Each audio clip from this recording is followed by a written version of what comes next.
This None. conference will now be recorded. My name is Cindy Delancey. I'm the president of the Wyoming Business Alliance. I'm just so honored to be able to work with so many wonderful business people across our state and country. The Business Alliance, for those of you that don't know, is our premier trade association for the private sector for business. So we really are excited to be on the front line and working with so many different members and coming across so many different issues. And that's really what brings me to why I reached out to Crystal about giving a presentation today on so many of these, as I said earlier, kind of new and emerging issues and things that businesses really need to be positioning themselves for and thinking about as we emerge from the pandemic. And hopefully this entire situation will be, nothing but a memory for us soon enough. But navigating the waters this past year has really raised some interesting, legal questions, HR questions. Obviously, we've seen the health questions that have come up, and trying to just frame some of these discussion points in a context that could be helpful for small business and medium business is really what my hope and goal of our presentation today was. So Crystal has been kind enough to share her time in many other presentations for the Business Alliance. She's brought some friends along with her today. So I'm going to go ahead and just quickly introduce the group, and then we'll just dive right in with the slides. So Crystal McDonough is an attorney and the founder of the McDonough Law Office, a Colorado and Wyoming corporate law firm with an energy, utilities, and natural resource practice serving corporate clients throughout Colorado and Wyoming. Crystal's comprehensive understanding of the commercial environment in a variety of industries, including renewable energy, utilities, oil and gas, real estate, construction, have made her really a trusted advisor for business owners. In addition to that, Crystal is one of the top legal advisors in the Rocky Mountain region on energy, natural resource policy, federal and state administrative matters, land use, renewable energy, environmental issues. She's spent the past 12 years learning and working in legal and policy areas related to our nation's energy and natural resources. And I must say, I met Crystal when she was a law student, and she was always impressive from day one. So she spends her time with her husband, 3 children, and their 2 rescue dogs. Love it. Thank you, Crystal, for adopting, not shopping. And she enjoys spending time in the mountains, camping, and traveling cross country with her family. So Crystal, welcome. Judith Pearson is going to be our next presenter after Crystal. Judith Pearson, a seasoned insurance industry and risk management expert who leads the family office and trustee liability resource group for Woodruff Sawyer. Judith has an expertise in identifying, mitigating, and transferring risk for wealth transfer vehicles. Trust laws and structures are changing, complex, and contradictorily, creating fiduciary responsibilities and personal liability. With an understanding of the risk, Woodruff Sawyer is in a position to educate trustees and other fiduciaries to reduce risk, as well as implement insurance solutions to transfer risk. Ms. Pearson also held the position of Senior Executive Vice President of Chicago-based AON Corporation's Financial Services Group and head of SCG's Intellectual Property Division, a veteran in the insurance industry whose career spanned underwriting for AIG and then Chubb as an underwriting manager and insurance broker at AON and one of its acquisitions. So Ms. Pearson has been a frequent speaker at trust and estate forums, ABA Trust School. Additionally, Ms. Pearson has been quoted in the Wall Street Journal, New York Times, The Economist, Chicago Sun, LA Times, Art and Auction Magazine, has written articles for Trust and Estates, Wealth Management, and Estate Planning Magazine. So that just shares the level of expertise we have today. And then I'm going to go ahead and ask Karen to just go ahead and introduce herself briefly as far as sharing a little bit about her expertise, and then we'll dive right in. Yes, thanks so much, Cindy. I am a CPA by trade. I worked for a number of years for Ernst & Young and then moved into the corporate world where I worked at Adolf Gore's company, and then I became a global treasurer for a public company and ultimately a CFO for a private company here in town. And I recently joined Embark. We are a finance and accounting advisory firm. So I've had a number of years really in the finance industry and appreciate everyone attending today. Well, fantastic. Kayla, why don't you go ahead and pull up our slide deck for today, and Crystal, I think, is going to lead us off, and then pass things over to Judy, and then Karen will wrap us up. So just a little bit of format for everyone on the webinar with us today. I know our presenters are very happy to take questions. If you'd like to put your question in the chat box, that's great. If you'd like to stop along the way with questions, we're certainly happy to do that. But we do have some time reserved at the end if we would like to discuss any of the slides and kind of take a deeper dive into some questions that maybe come up along the way. So a huge thank you to our presenters for being so flexible. I know that they're very excited and eager to share their information. So without further ado, we'll jump right in. So thank you, Crystal. Floor is yours. Thanks so much, Cindy. I am really excited to be back and talking about this. We've definitely seen some crazy things going on the last year, and I think the thing that I've come away from all of this COVID process is we're very resilient. Our business owners and our business community is creative, thoughtful. We want to do the right thing for our customers, for our staff and employees. We're passionate about making our products and our services available in a smart and safe way. And so it's been really fun to work with a lot of businesses through this. And I think we've come out of this stronger and greater. And I think we've got some really creative models moving forward. So I'll just start off with a standard disclaimer. This is not legal advice. This is for just education purposes only. I'd like to thank Karen and Judy for joining me with this. Their level of expertise that they bring to this presentation today is really amazing. We're really, really lucky to have them on this presentation. So if we could dive into the next slide. I think one of the takeaways that we want to leave with you all is don't become a statistic. There are things that you can do within your companies, in your businesses, to minimize risk and make smart, sound legal decisions and financial decisions. Start moving forward with a positive outlook. Take the good that we've learned from this and kind of get out of the firefighting mode that we've been in for the last year. And seize control of your company, from your finances to your insurance, from your legal side.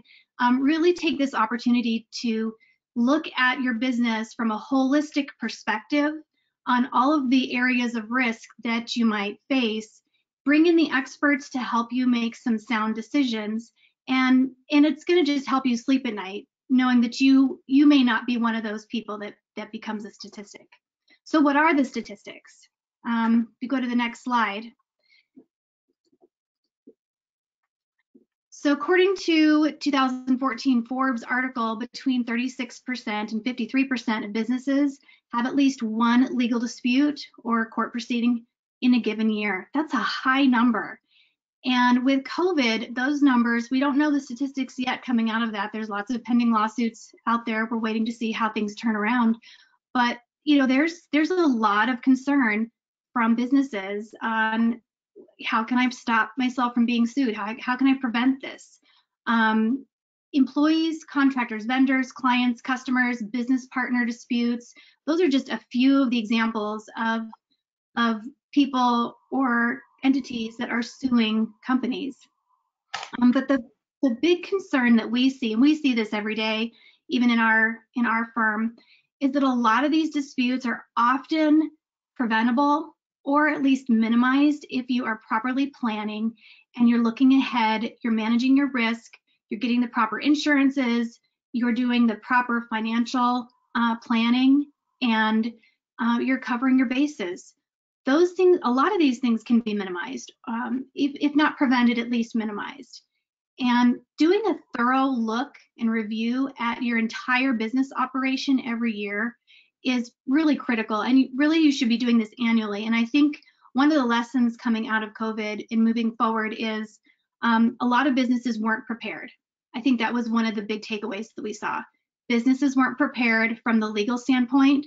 There was a lot of employment issues that came up people weren't prepared for. There was a lot of contractual issues that came up. You know, if you couldn't meet your lease or if your vendors couldn't meet their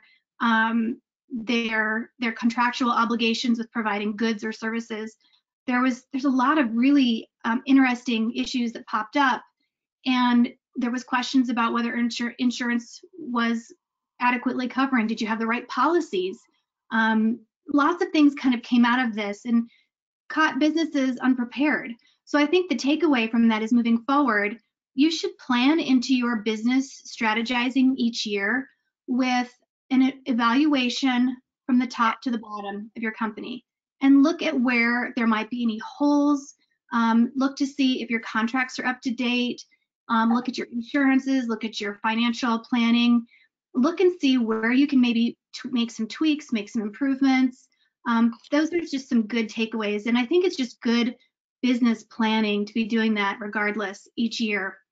On the next slide, there's a couple of things that we have seen specifically coming out of COVID. Specifically, when we're looking at return to work policies for employees and potential claims for employees. We've talked to a lot of businesses all across the country, and one of the things that we hear from business owners are, can you help us get these policies? We need a policy in place to help us deal with people returning back to work. And what does that mean for us? And each business is so different that often those have to be very tailored and unique to that type of business, whether they're providing a service, whether it's manufacturing, you know, whatever type of industry that it's in. Also, what happens when the PPP money goes away and all the federal aid goes away and the state aid goes away? What do you do now? What are any of the potential downfalls or pitfalls that you might be facing? And then what does the ongoing paid sick leave look like for your business? We know what that looked like in the middle of the pandemic, but how do you handle that moving forward now?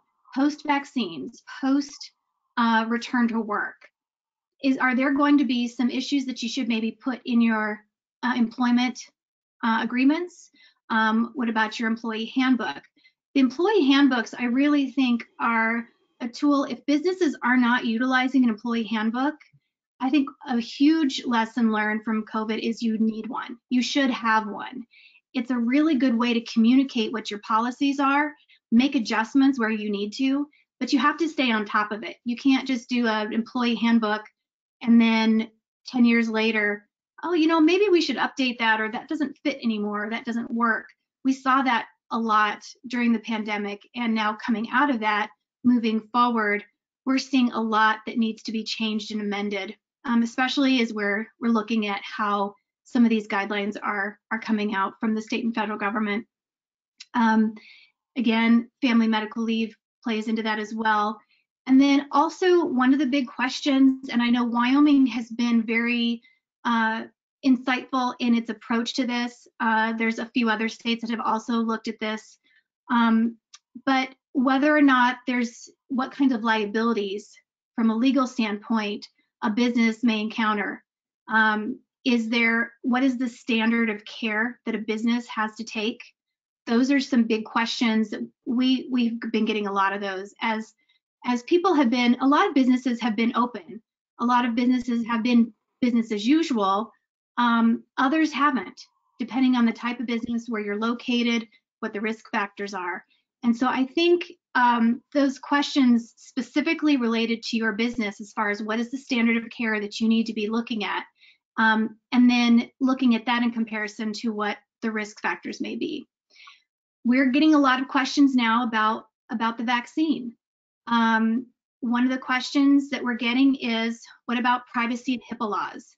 It's a big concern for businesses. We're also seeing that in rental properties from investors and from property managers.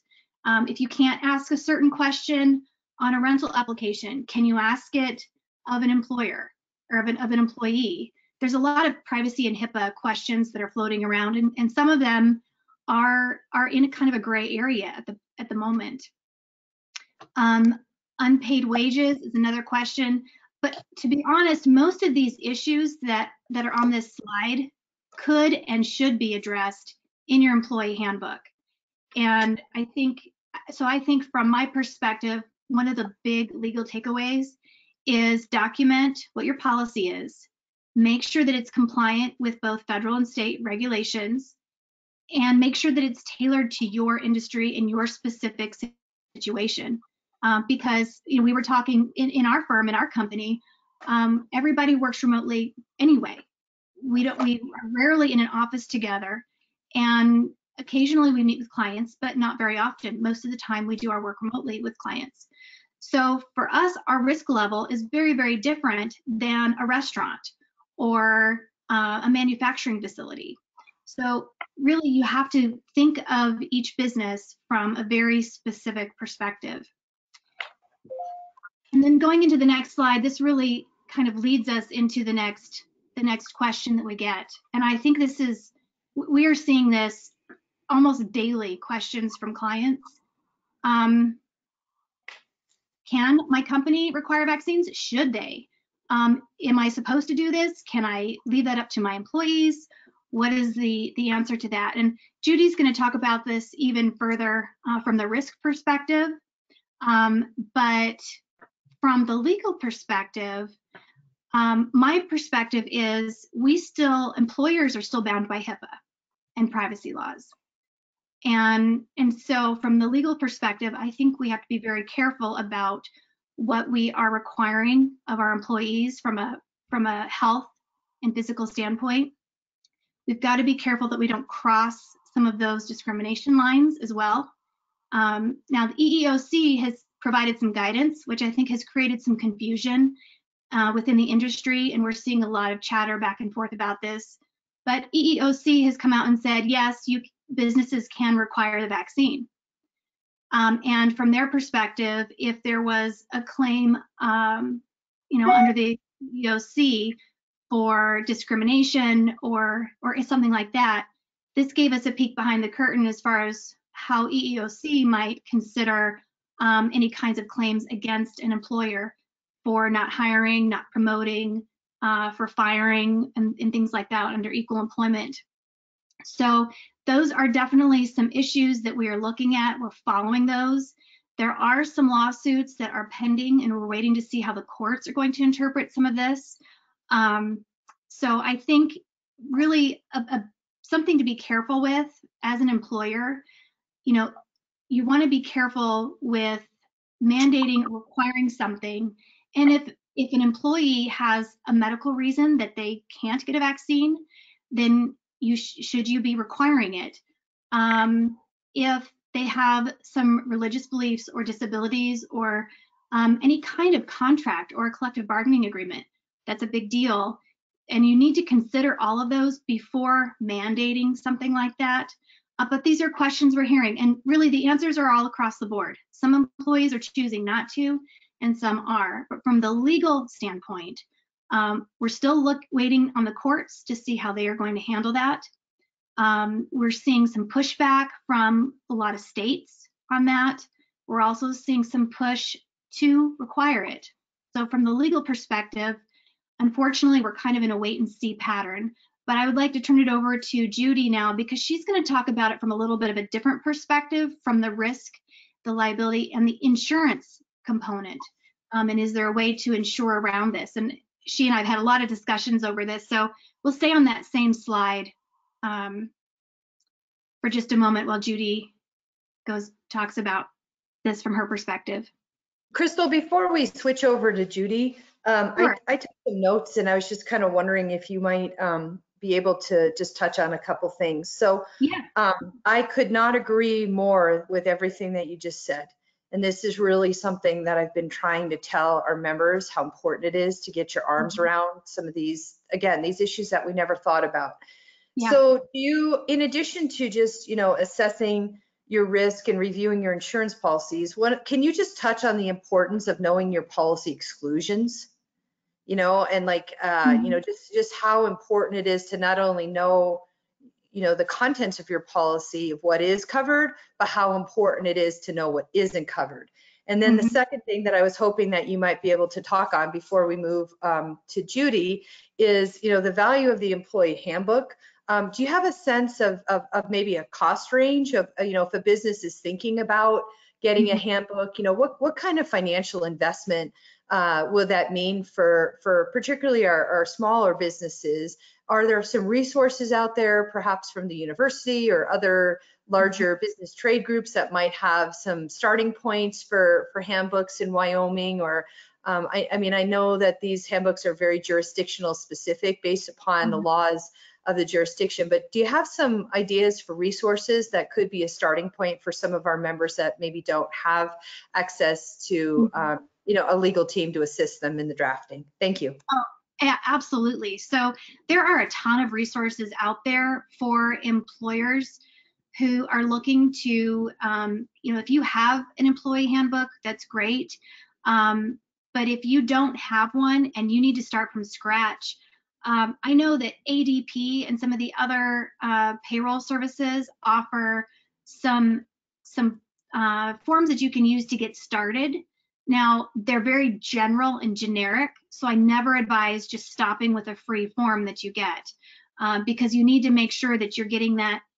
You need to make sure that it's correctly tailored to Wyoming or any state that you're working in. So if you have a multi-state business and you're operating in multi-states, then you have to comply with multi-state laws. If you're in Wyoming only, then you need to make sure your handbook is specifically tailored to Wyoming's laws specifically. But those resources can be a good starting point. If you're using any of those payroll services, a lot of those often have those. I have also seen sometimes we'll have clients come to us, they may have pulled some resources from their insurance provider, might have had some. There's also some resources online where you can tailor some employee handbooks based on what your needs are. Your trade organizations may have those. Trade organizations are a good resource because those are tailored to your industry, but they are not tailored to your state. So even if you are going to start off with one of those free resources, you should have an attorney look at it and make sure that it's compliant with the state law. And then there might be some things that are specific to your industry that an attorney might say, well, we need to add this or need to add this or take this out. This doesn't work or apply. So it's always a good idea to have an attorney do that.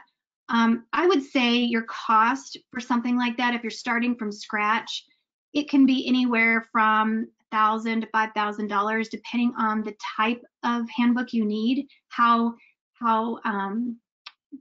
broad it needs to be, how specific it needs to be.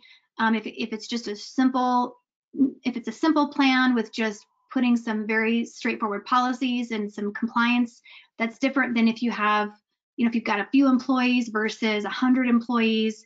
They're going to be very different depending on what those needs are. But I would plan on, a ballpark of $1,000 to $5,000 if you're starting from scratch. If you already have a handbook and it just needs to be revised and updated, and by the way, you should be updating that every year. That should just be standard practice in your company. Then that's just a matter of having an attorney review that each year to make sure that it's staying up in state compliance. And some of that information you can get from your trade organizations, from your insurance carriers, and a lot of the payroll services do have some of those updates as well that they provide for you. So take advantage of the free resources that are out there, because they're out there. As far as the insurance side goes, I'll tell you from the legal perspective, and then I'll let Judy maybe jump in and talk about the coverage and policy issues.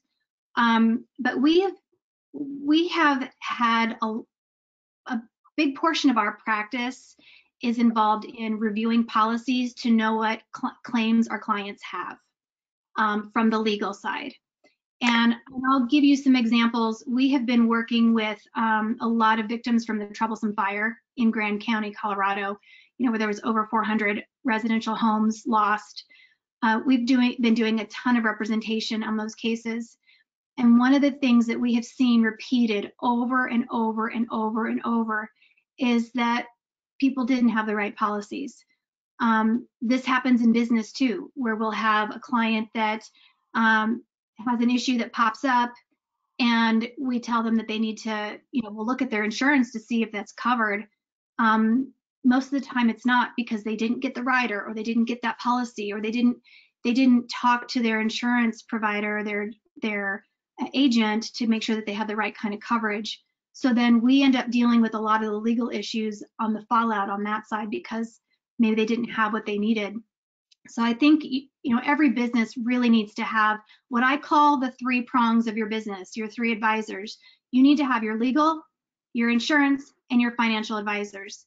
Those are your partners in helping you make your business successful, because those are the ones that are going to help you reduce your risk, minimize those risks, maximize your profits and your resources.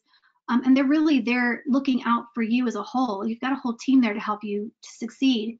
And so I'll let Judy talk a little bit more about the insurance side of what should or shouldn't be, what she's seeing, the types of coverages, because I think she can answer that. Great. Yeah. Thank you. Judy, we have a question too in the chat box, so I'm just going to read the question, and then maybe you can incorporate this into your responses in your presentation as we move on. But Jeremiah is asking, regarding vaccine requirements, is there a distinction between employers being able to require under emergency authorization versus standard FDA approval? I was under the impression employers could not require emergency vaccinations. So if you don't mind touching on that distinction for Jeremiah, and I'm sure the rest of us have that same question too. So thanks again, Judy, or yeah, we're going Judy next. So Crystal, great job, when we'll come back for questions. So take it away, Judy, the floor is yours. Thank you.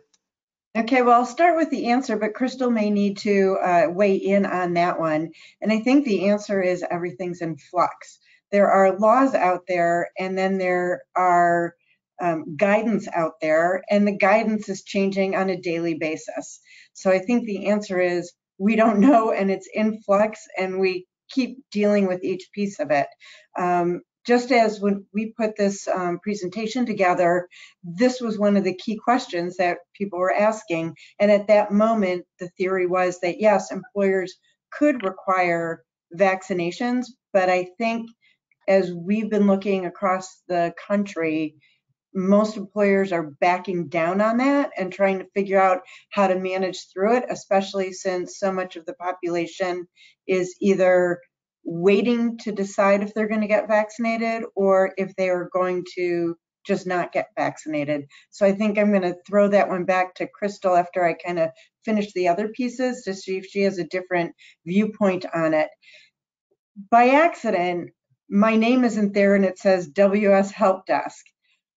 One of the things that I love about how Crystal approaches things, Karen approaches things, and we approach things is, especially in these changing environments, we all may have really great questions. I don't think anybody has a perfect answer. So if you as business owners have questions, contact your partners in this and have everybody talk about it, because back to like even some of the exclusions, it took probably about 4 months for the industry to figure out how we were going to deal with business interruption and event cancellation when the pandemic first hit. And I think some of the issues that we're dealing with today, we have to look very closely at the policies. Almost every policy in the industry is negotiable. And the important piece is working with your risk management professionals to really have these kinds of questions that are very specific to your own industry, to look at the policies, and then we can make amendments that we think best fit. But I want to kind of go back to where do we think we are on, some of the return to work issues and the laws versus litigation.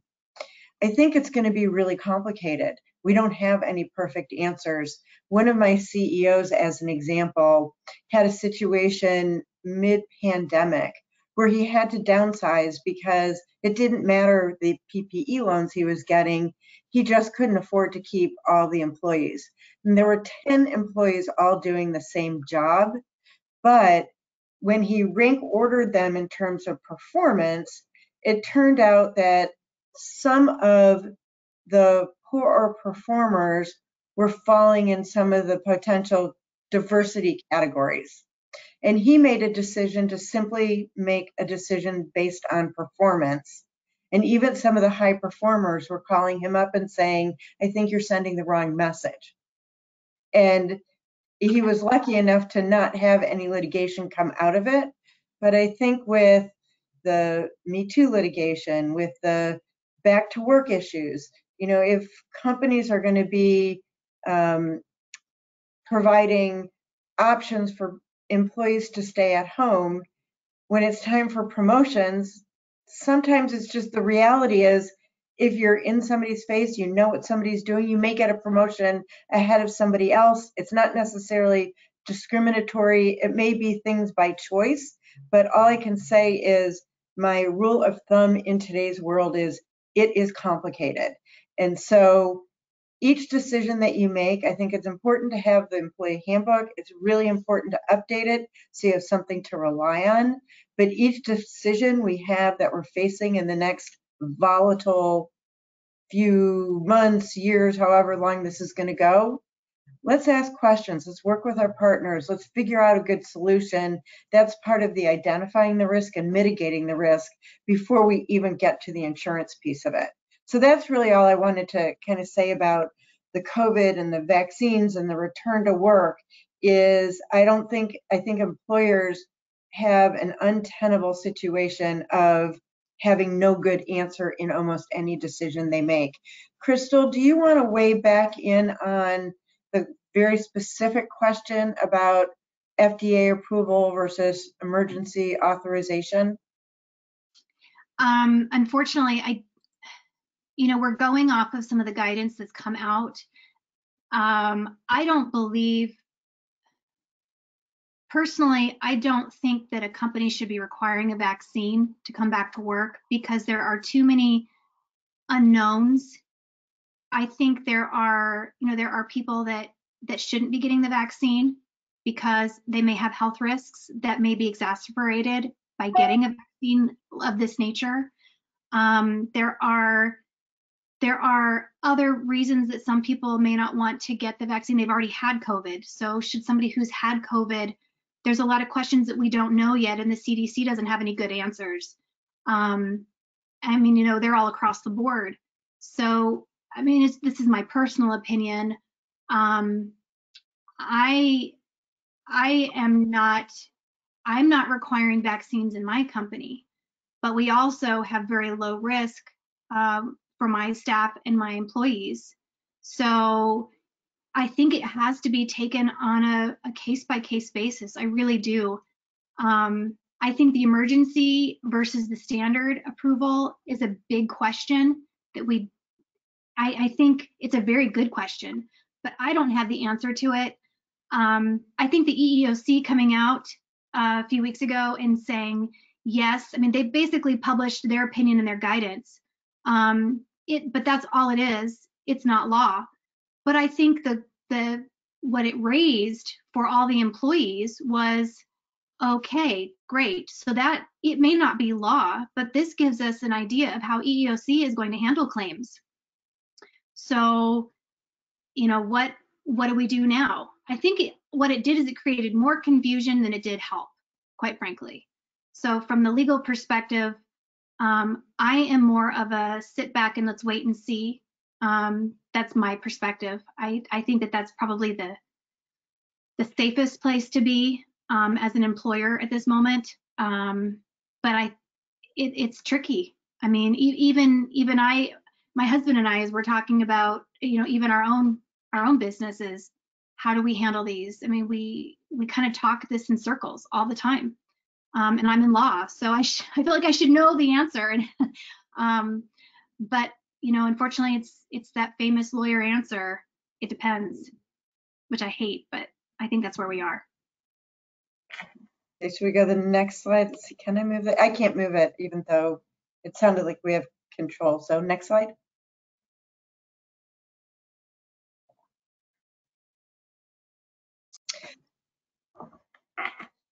So I just wanted to take a quick few minutes because I want to make sure Karen has enough time. So I'll go through this fairly quickly.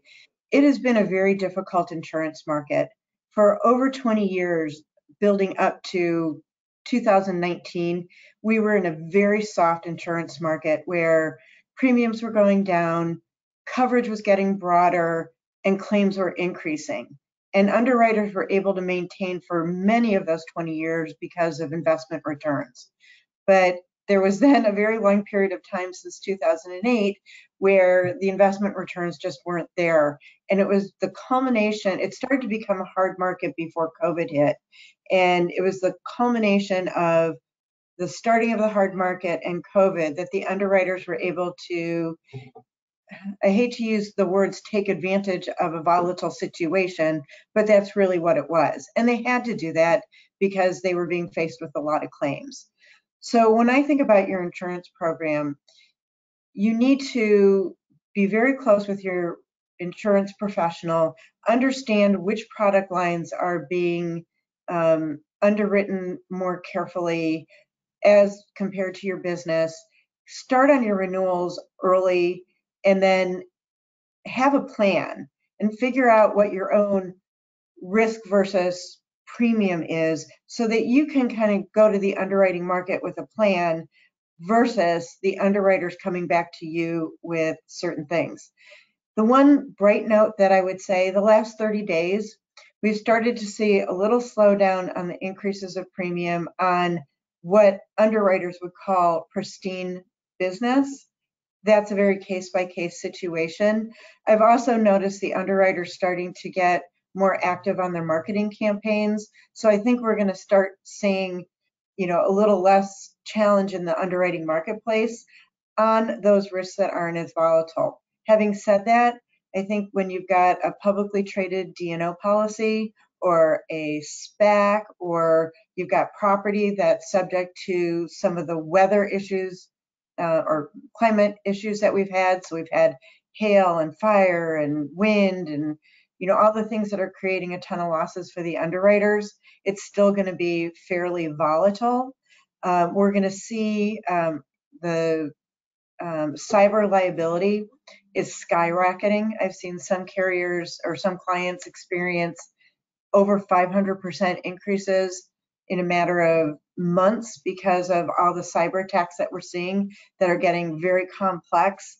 Again, it's a collision of the work from home that opened up some of the corporate infrastructures because we're working from home, and a very sophisticated network of cyber criminals that are being very aggressive. Obviously, we've seen the Colonial pipeline shut down.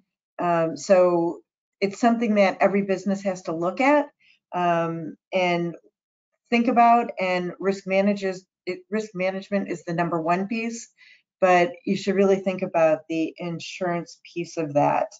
And again, I want to give Karen time. We can dive deeper into some of that later, but if you can switch slides, I think that gives it to Karen.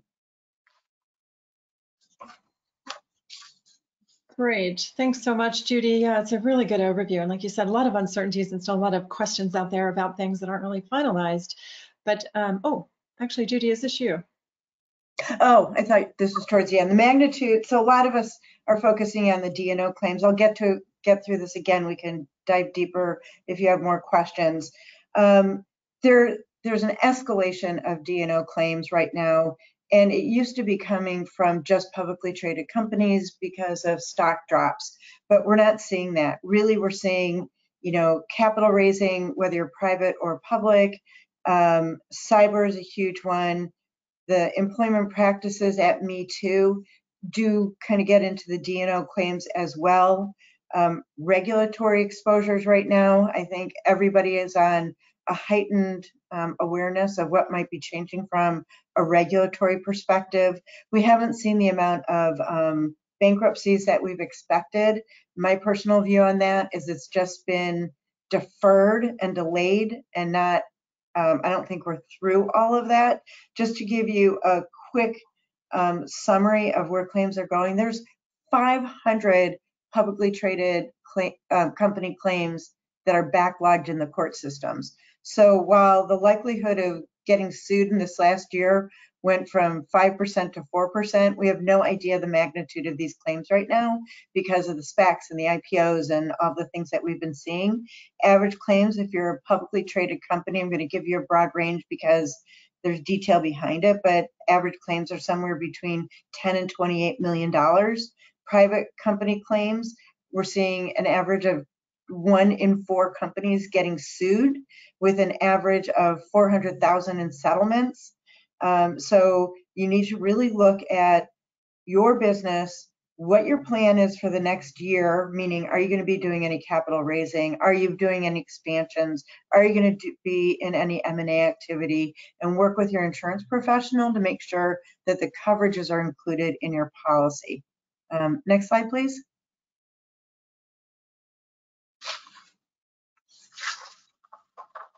Okay, off to you, Karen. Okay, great. Thanks so much. And yeah, I represent the third leg of the stool, which is really, we've got legal, risk, and then finance. And just a little bit about Embark, because I don't think I covered that, is we are a finance and accounting advisory firm. So we don't do tax or audit work, but we really work alongside internal CFOs or CEOs to move the needle on key initiatives when your company may not have the time or the resources. And last year, we saw a lot of particular needs in a number of areas. It's centered around PPP applications and companies just getting this information together. It's centered on cash flow forecasting, which was a really big issue for companies. And we are also doing a fair amount of IPO and SPAC readiness work later in the year, which creates risk in and of itself. But we did a fair amount in carve-outs and divestitures, and just filling in for interim roles when people were vacant or out for a particular reason. We were founded in Texas 11 years ago, and we've worked with companies of all sizes, public, private, and we're oftentimes work on a project basis, or we can do outsourced accounting as well. But at the end of the day, I think some of the key learnings that we had is that cash remains king. COVID exposed a lot of gaps in companies' processes, and a lot of that centered around data, and whether it was internal data and access to historic information, or really the ability to properly forecast where your next week or month or year would be, was a critical need for many companies. So we got in and looked extensively at working capital. How can you really optimize your current assets, really increase the amount of receivable turn that you're having, as well as your inventory turn? And really looking at tax planning, which we don't do, but we liaison a lot with tax advisors to understand how to seek accelerated refund claims, and really looking at helping keep your current ratio above 1.0. A lot of companies had to go back to their banks, their lenders, vendors, and recast either their debt agreements or other agreements they had within the organization. And that's where we worked closely with legal firms like Crystals, and also on the risk side as well. So I would just say, you know, it seems like a very simple thing, but many companies didn't have it in place, whether it was large public or small private. And the 13-week cash flow forecasting model is what many companies use. And it's a pretty easy process to put in place. You start kind of crawling, you walk, and then you run. You can become more sophisticated, and you really have key learnings that come from that. So that's an area where we see continued focus. We can go to the next slide. And in this, it's my view when I was the CFO, and it was of a private company, we'd raised quite a bit of money, was always be in a state of financial readiness. So at that point, we weren't ready for an audit, but I got us in position to get underway with an audit, because I thought, you know, we wanted to move from equity funding to debt-based funding and move that direction, and you never knew what was coming behind you. So my view was always, you know, bring some of the best practices that I've learned as being part of a large public company and infuse it in the private company mechanics. And many companies, even last year, were not in a GAAP-based position to represent their financials. They were still using cash. And for many lenders, that's something that they really prefer, is that you are in a GAAP-based environment, because they're going to have apples to apples comparisons against other companies that are reporting. Big area of opportunity for agile forecasting, to run multiple scenarios, stress test your debt covenants. And agile forecasting is not that easy, because it's hard enough sometimes just to get one forecast completed, let alone multiple scenarios.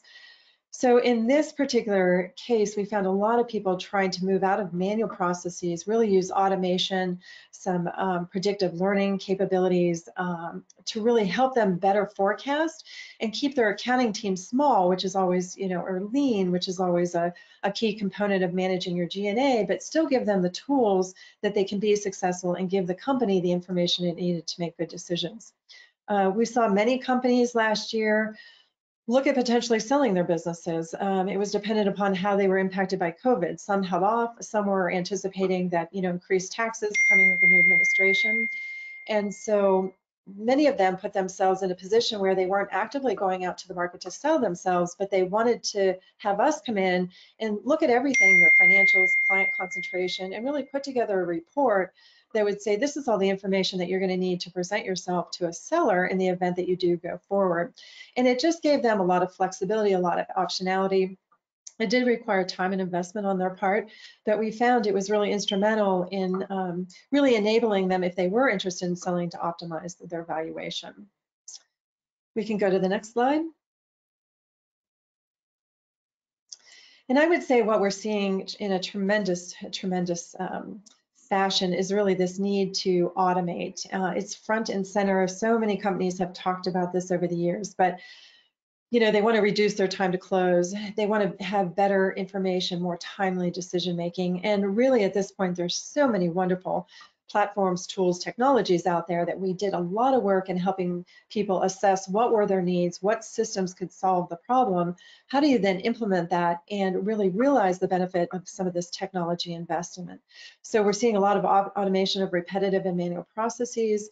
We're trying to help people move out of Excel. I think Excel is the largest ERP system around the world these days, but there's many other mechanisms in which you can move out of that environment and really have a much more robust, more scalable way of finding and getting your information out.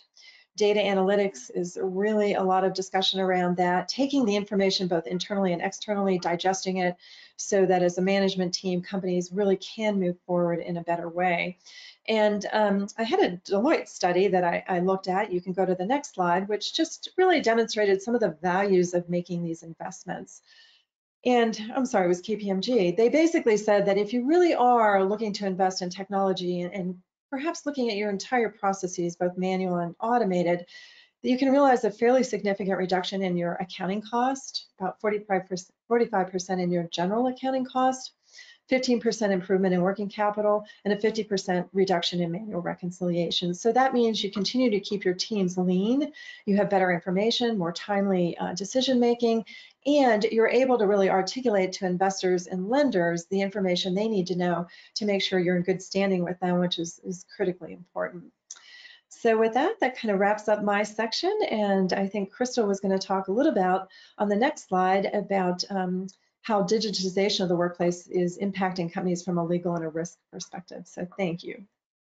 That was great, Karen. Thank you so much for touching all that. Crystal, as we talk about this, we just wrapped up a webinar on blockchain last week, and we had some discussion around how smart contracts are being utilized, kind of more to facilitate that like immediate exchange of money and goods. That way you don't get into the situation where, let's say you're buying a car, and it's like, well, I gave you the money and I never got the title, and that smart contract kind of puts everybody on parity.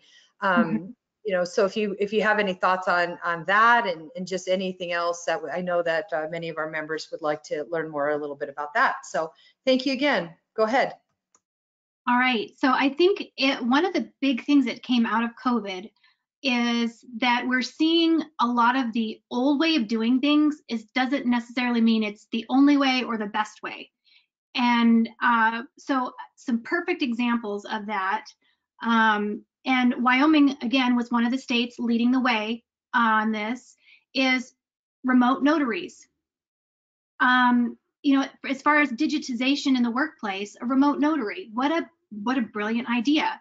But do you know it is so incredibly difficult to get a remote notary?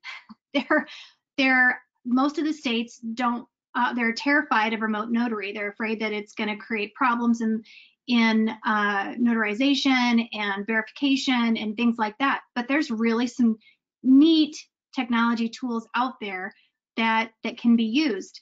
Wyoming led the charge and provided some great paths forward for some digitization of notary and some things like that during COVID. Some other states followed and did some similar things as well. But one of the things that I would like to see is some permanent changes on some of these things. Not that they're emergency rules, The same thing with our courts. Our courts found that we could do certain things electronically and digitize a lot of these processes that have been traditionally trenched in paper and face-to-face communications and work. And not to take away from the face-to-face communication and the face-to-face interaction or the paperwork, but I've been operating in a paperless office for 9 years. It's not that hard to do. You just have to put a process in place. And I think so. One of the things I would really love to see coming out of this is taking more advantage of the tools that we have available to us. And blockchain just opens up a whole nother realm of technology that we can use. And I think that COVID probably escalated some of the discussions around blockchain and the use of contracts and agreements, vendors, leases, licenses, maybe even deeds, and some regulatory work. I think that a lot more companies and state and local government entities are interested in how utilizing these types of smart contracts can improve the experience for the customer, for the parties. It can put everybody on a level playing field so there can be no questions. It can reduce some of the risk. For example, in wills, there's been a lot of discussion about wills. If you have a smart will in place or a smart trust that's coded in the blockchain and it's a code, then that takes away a lot of the questions surrounding, well, yeah, but Aunt Rita hand wrote this on her deathbed and she wanted me to have $1 million. Really? If you have that locked in these smart contracts, it takes away a lot of those questions, and it reduces some of the risk and the room for error and misinterpretation, I think. So it's been interesting to see. I think we're going to see more of it, but I would really like to see some of the practical sides of this implemented, not on an emergency basis, but take this and make some of these changes permanent, because I think it's been a good thing. And I think it's made our courts more accessible. I think it's made mediation more accessible for people. I think having remote notaries has been critical. I mean, if you're dealing with a high-risk person who needs a will signing, how do you do that and do that safely? We had to get super creative. We were doing things, behind, someone was on this side of the glass. We were going to their home. We'd stand outside and, we'd have notaries watching in person, but outside a glass window. And, we'd slide paperwork underneath the door. I mean, we were having to get super creative because we had to. So I like this idea of doing more digitization in the workplace. And then I think Karen has got, or Judy, I think, has a little bit more to talk about some of the cybersecurity risks. Great. And also, if we could just carve out just a couple minutes, we're kind of winding down our time. If there's any questions from the audience too, feel free to put them in the chat box, everyone, or turn your camera and your microphone on and fire away. We're happy to address any concerns or questions from the members on board as we move forward. So Judy, thank you for taking us through these next couple slides. Yeah, and again, just given the time frame, I'll give you kind of a summary. I was saying earlier that the cybersecurity insurance has become very difficult for some classes of business. So it's really important to understand what the underwriters are looking for, because with all of these work from home and the contracts, I mean, the contracts are the contracts, but that's where the claims are coming in because the cyber criminals get a back door. So for example, in most businesses, if you're not using two-factor authentication, the underwriters are either not willing to underwrite the business or it's very expensive. And I think the more important piece of it is the cybersecurity or the cyber insurance market is really moving towards a service, not just an insurance policy, where many of the carriers are actually looking at your systems, looking at the dark web, giving you insight into where you may or may not have holes.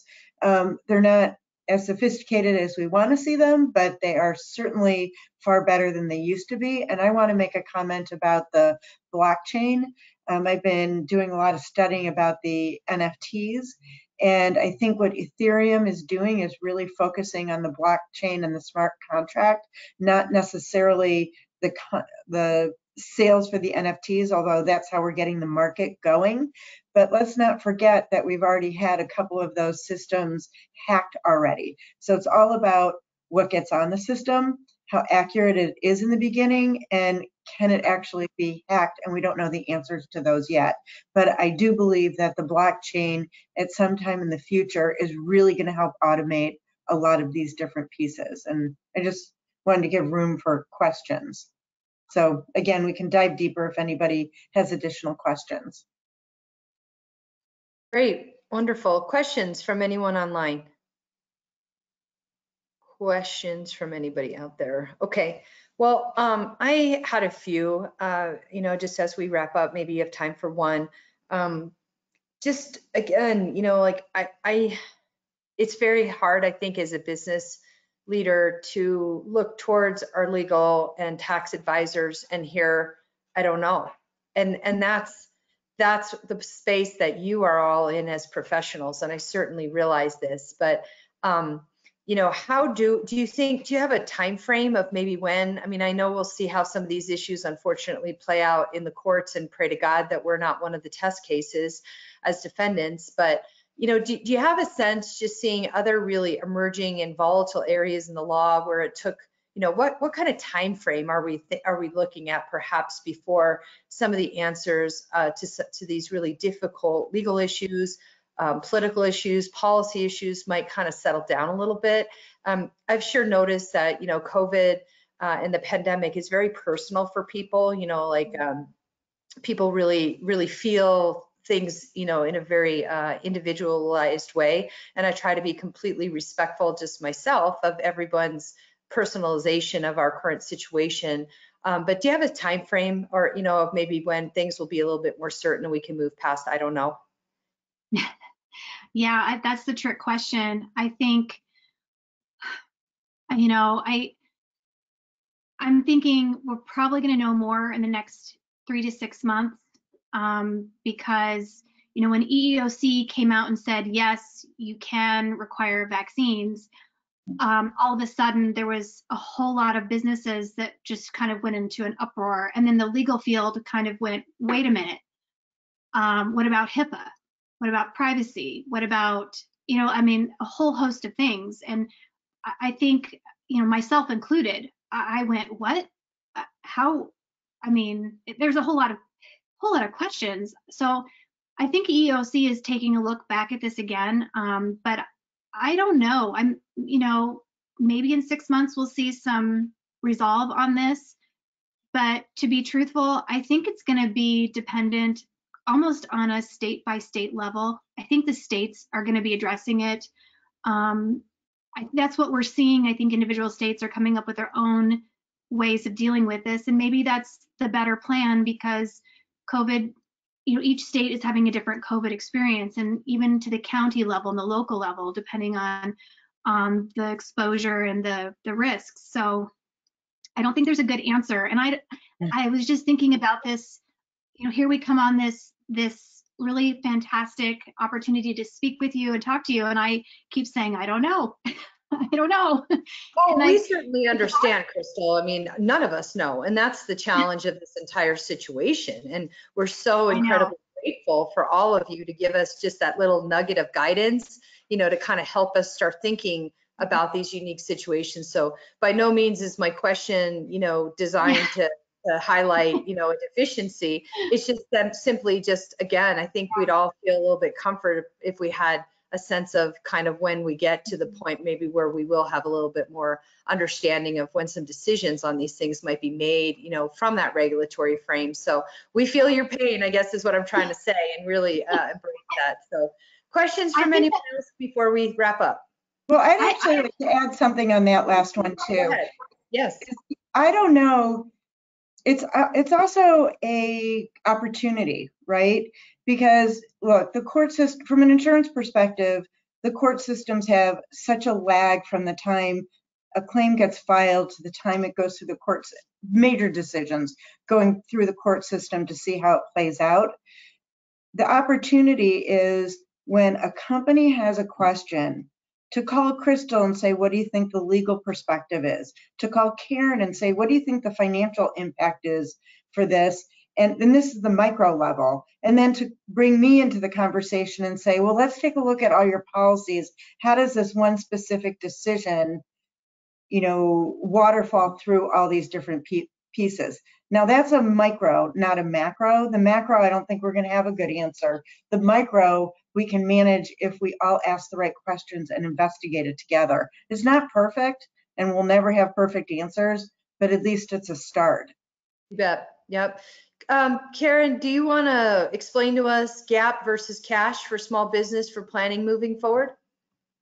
Sure. In cash basis, oftentimes a lot of small companies are really managing their business for tax purposes, and oftentimes it's very cash oriented. But when you're doing GAAP-based accounting, you're putting in accruals for things that might have happened in the month that could have been paid in the following month, but you really want to record it and bring it into the current month in which the expense was incurred. So it's really more of a matching of revenue with expenses. So each of your monthly financials represent what truly happened versus on a cash basis, which can be very, very different from that. And so it's just a way of accounting and a methodology which is going to give you conformity with the way most investors and lenders want to look at financials. Great. Is that going to be important, do you think? Is that going to be important, do you think, post-COVID for investors that are, for a small business like mine? If I wanted to go to an investor or if I was looking for some infusion of capital, is that a good thing moving forward then in post-COVID? I always think it's a good thing. Just because, Crystal, it's just giving people information that they're going to be able to make a quicker, faster decision if it's GAAP-based. If it's cash, then there's all these questions that come up during the due diligence process. So it's something I highly recommend. It doesn't take that much time. We often help companies with that. It's pretty straightforward, but I always view it as important, especially in the years that I've been doing accounting. Sometimes bigger companies that are acquiring smaller companies will overlook that, but it's just a good practice. And I think it gives investors a sense that you've got a sophistication that they'd like to see in how you do your financials. Boy, that is really on point there. I think that it can be a little bit overwhelming for small business owners, to have that fine point on their financial presentation. And really just from an organizational standpoint, that's been a real priority for me as the president of the Business Alliance, is to really make sure that we have very user-friendly, proficient, up to date on current accounting practices, finances, as opposed to having a membership organization and no one getting bills, like things maybe in the past occurred. But, just really having that level of sophistication, I think, is essential for the quality of audience of what you're reaching out for. So thank you for that. Everybody, if you want to put your camera on and help me just give a little round of applause for our presenters. We're so appreciative of everyone's time today. And again, we will have this being recorded, and you're welcome to go in the library and review some of the things discussed today. So great, appreciate that.